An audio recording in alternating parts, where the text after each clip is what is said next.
Hey friends, Jim here with Science Talk. I want to discuss briefly with you what we see here. This also appeared on the online publication, The Energy Mix. Canada refuses to back oil and gas phase down in COP27 text.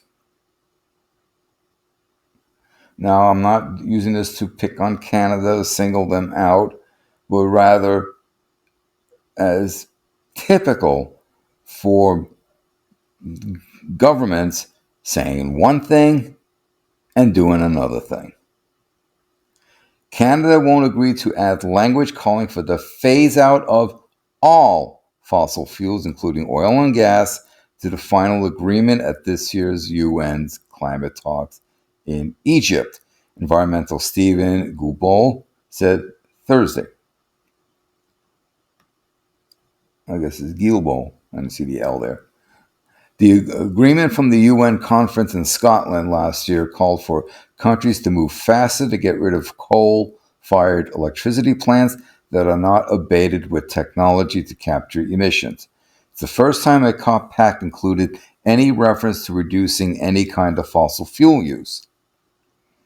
India spent the last 2 weeks of COP27 negotiations pushing to add oil and gas to that paragraph in this year's final pact.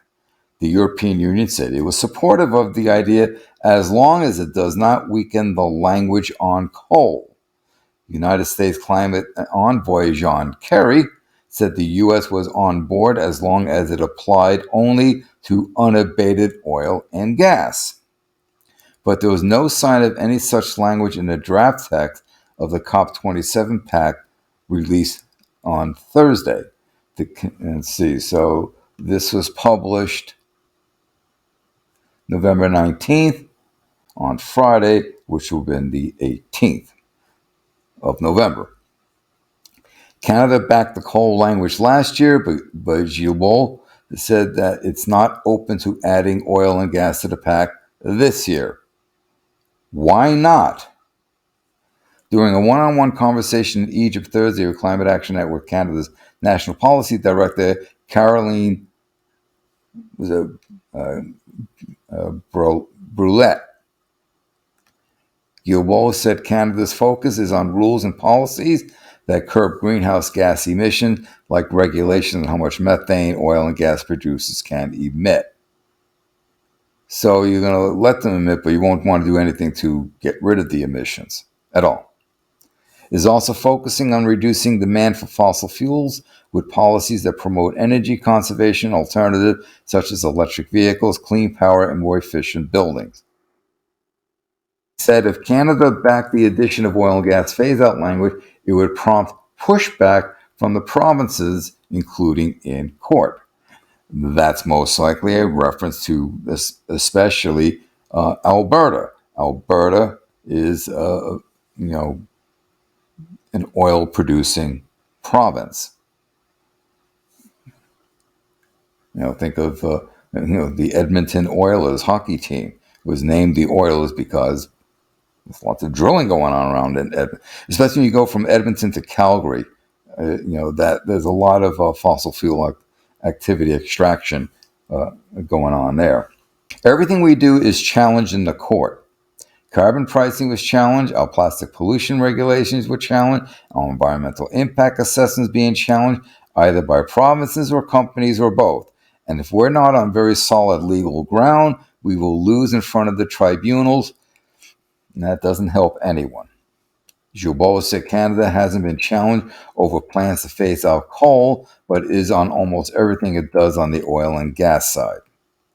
We have to be super careful in terms of what we do, that what we do will hold in court. Otherwise, we're wasting time and precious time to fight climate change. But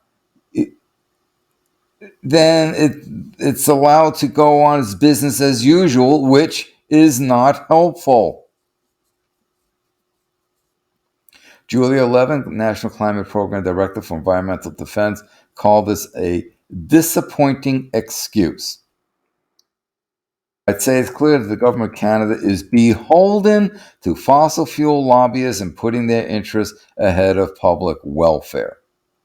Well, to be fair, we got the same crap going on here in the U.S. I mean, look at Senator Joe Munchkin. Oh, I'm sorry, Manchkin, uh, who basically killed the Build Back Better legislation, and along with Kirsten Sinema, because he's beholden to the coal industries there. And the Build Back Better would have upgraded dramatically the U.S. infrastructure, energy infrastructure, which it badly needs.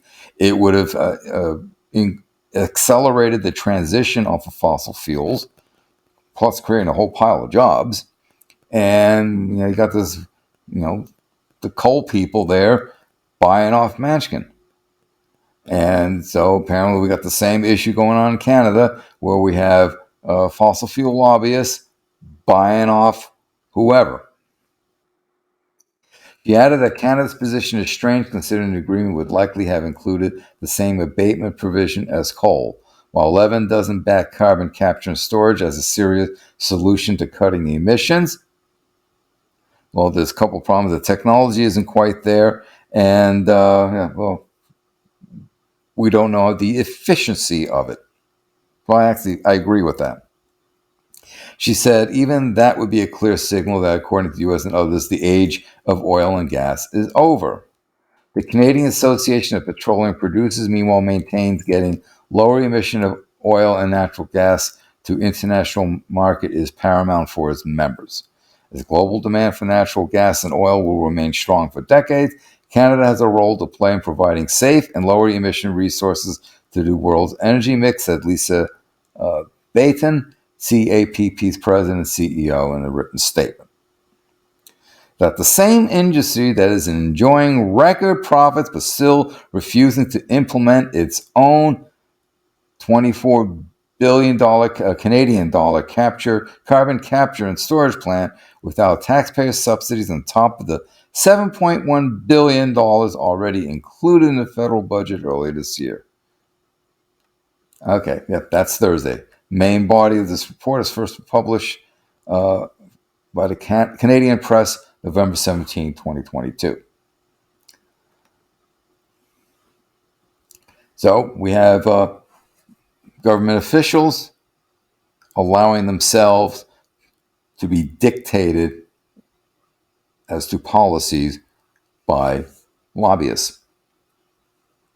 That is extremely unfortunate. But you know what? Look at what's happening now with the war in Ukraine. You had Europe had actually shuttered their coal plants. Well, in a rush to not buy Russian gas so that Putin cannot continue to fund his war, though he's finding ways around it. So what do? Instead of taking the opportunity to develop and really implement green energy technology, alternative energy sources, let's fire up those coal plants again. Let's increase drilling.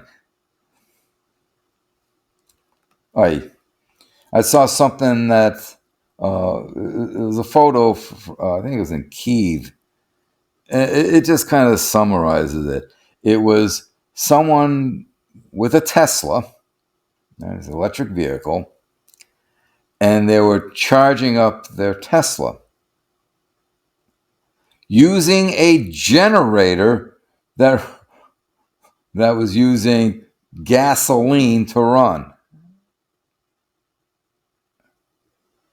One of those little portable generators. And this is in the wake of Putin basically destroying the energy infrastructure of Ukraine. Some 50% has been destroyed.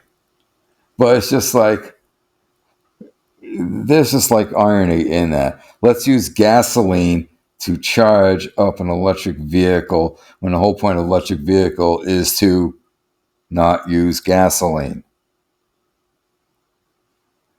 Not that this person had a choice in the matters, but still, I just found that to be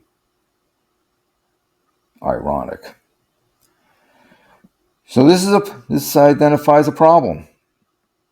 As long as politicians are influenced, bought out by lobbyists for the fossil fuel industries, we're not going to really see a damn thing being done. There's a lot of talk, very little action. What little action there is inconsequential, I hate to say. Until next time.